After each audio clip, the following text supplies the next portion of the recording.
सभी साथियों को एक बार पुनः नमस्कार। रिकॉर्डिंग प्रस्तुत की जा रही है क्लास 10th सामाजिक विज्ञान विषय का पेपर है, जो कि मॉडल पेपर नंबर 6, उसका पार्ट 1 प्रस्तुत किया जा रहा है। आपको मालूम है कि पार्ट 1 और पार्ट 2 में क्यों प्रेषित किया जा रहा है। जैसे कि जो छोटे क्वेश्चन हैं, जो 20 शब्द से 40 शब्द के हैं, वह पार्ट 1 में है, और जो 100 नंबर से 150 शब्दों तक है, जो क्वेश्चन नंबर 20 से 30 तक है, उसको सेकेंड पार्ट में रिकॉर्ड किया जा रहा है। और उसी में ही राजस्थान का नक्शा भी प्रस्तुत किया जा रहा है, भारत का नक्शा भी उसी में प्रस्तुत किया जा रहा है। रिकॉर्डिंग प्रस्तुत की जा रही है हर बार की तरह क्लास 10th का स्टूडेंट बंटी, जो कि पूरे मॉडल पर रीडिंग आपके समक्ष प्रस्तुत कर रहा है। ठीक है, इसको ध्यान से सुनिए और उन विद्यार्थियों तक जरूर इस रिकॉर्डिंग को पहुँचाएँ जो क्लास 10th का एग्ज़ाम देने जा रहे हैं या उसकी तैयारी में लगे हुए हैं। मॉडल पेपर नंबर 6 सामाजिक विज्ञान कक्षा 10 पार्ट 1। प्रश्न नंबर 1, अंतिम मौर्य सम्राट का नाम बताइए। अंतिम मौर्य सम्राट का नाम वृहद्रथ था। प्रश्न नंबर 2, हेमू कौन था, उसने कौन सी उपाधि धारण की थी। इसका उत्तर है हेमू अफमान सेनापति था, उसने राजा विक्रमजीत की उपाधि धारण की थी। प्रश्न नंबर 3, लोकतंत्रीय शासन की कोई दोष लिखिए। इसका उत्तर है पहला अयोग्यता का शासन और दूसरा है सार्वजनिक धन व समय का अपव्यय। प्रश्न नंबर 4, स्वर्णिम चतुर्भुज महाराजमार्ग किन नगरों को जोड़ता है। स्वर्णिम चतुर्भुज महाराजमार्ग चारों महानगरों दिल्ली, कोलकाता, चेन्नई एवं मुंबई को जोड़ता है। प्रश्न नंबर 5, आर्थिक विकास का अर्थ स्पष्ट कीजिए। इसका उत्तर है राष्ट्रीय आय तथा प्रति व्यक्ति आय में वृद्धि के साथ साथ अर्थव्यवस्था की संरचना, संस्थागत ढांचे, तकनीक व सामाजिक दृष्टिकोण में आया अनुकूल परिवर्तन। प्रश्न नंबर 6, प्रति व्यक्ति आय ज्ञात करने का सूत्र बताइए। इसका उत्तर है प्रति व्यक्ति आय बराबर राष्ट्रीय आय बटा जनसंख्या। प्रश्न नंबर 7, राष्ट्रीय विकास परिषद की स्थापना कब की गई। इसका उत्तर है राष्ट्रीय विकास परिषद की स्थापना अगस्त 1952 में की गई। प्रश्न नंबर 8, भारतीय अर्थव्यवस्था के समक्ष उपस्थित कोई दो चुनौतियां बताइए।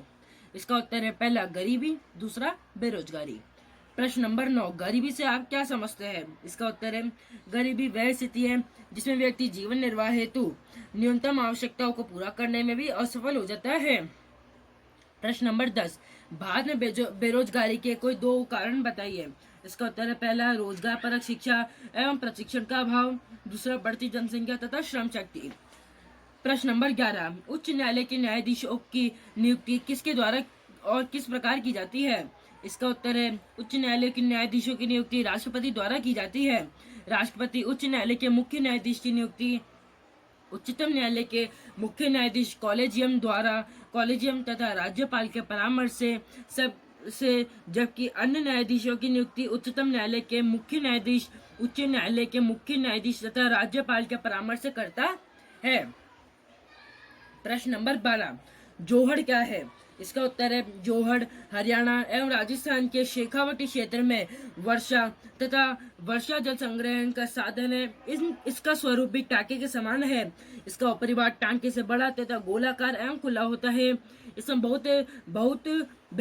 बहते हुए वर्षा जल को इसके आगे के माध्यम से इकट्ठा किया जाता है।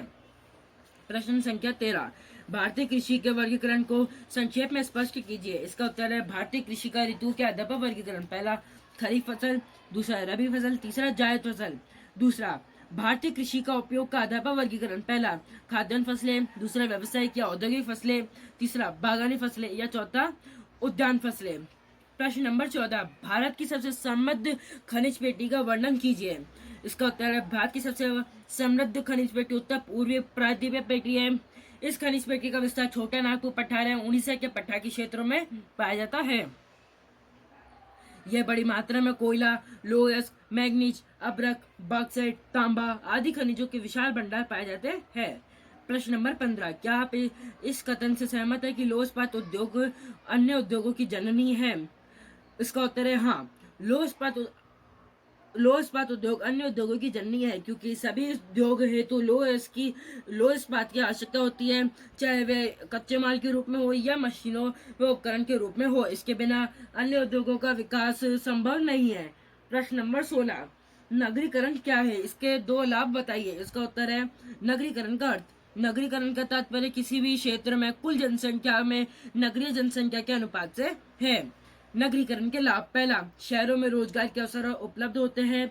दूसरा, शहरों में शिक्षा एवं उन्नत चिकित्सा सुविधा उपलब्ध होती है, जिससे लोगों के जीवन स्तर में वृद्धि होती है।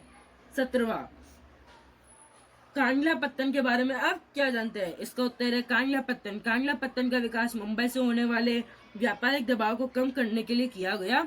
ये एक ज्वारीय बंदर का है। ये जम्मू कश्मीर, हिमाचल प्रदेश, पंजाब, हरियाणा, राजस्थान और गुजरात के औद्योगिक तथा कृषि उत्पाद के आयात निर्यात को संचालित करता है। प्रश्न नंबर 18, सार्वजनिक स्थानों पर वृद्धजनों एवं विशेष योग्य जनों की सुविधा के लिए क्या व्यवस्थाएं होनी चाहिए। इसका उत्तर है पहला, सार्वजनिक परिवहन के साधनों में फोल्डिंग रैंप की व्यवस्था होनी चाहिए। दूसरा, इनके लिए निर्धारित स्थानों पर बैठने वाले सक्षम व्यक्तियों के लिए जुर्माने अथवा सजा की व्यवस्था होनी चाहिए। तीसरा, सभी सार्वजनिक स्थानों पर रैंप तथा स्वचालित सीढ़ियां बनाई जानी चाहिए। चौथा, इन्हें व्हील चेयर भी उपलब्ध कराई जानी चाहिए। प्रश्न नंबर 19, पायरोलिस क्या है। इसका उत्तर है पायरोलिस एक थर्मल प्रक्रिया है जिसमें कचरे का दहन ऑक्सीजन की अनुपस्थिति में किया जाता है। यह तकनीक कम ऑक्सीजन का बिना ऑक्सीजन वाले क्षेत्रों में प्रयोग की जाती है। पायरोलिसिस की विशेषता है कि वायु प्रदूषण किए बिना ऊर्जा का पुनर्भरण किया जाता है। दहनीय और बिना दहनीय गैसों के मिश्रण से पायरोलिसिस द्रव्य पैदा किया जाता है।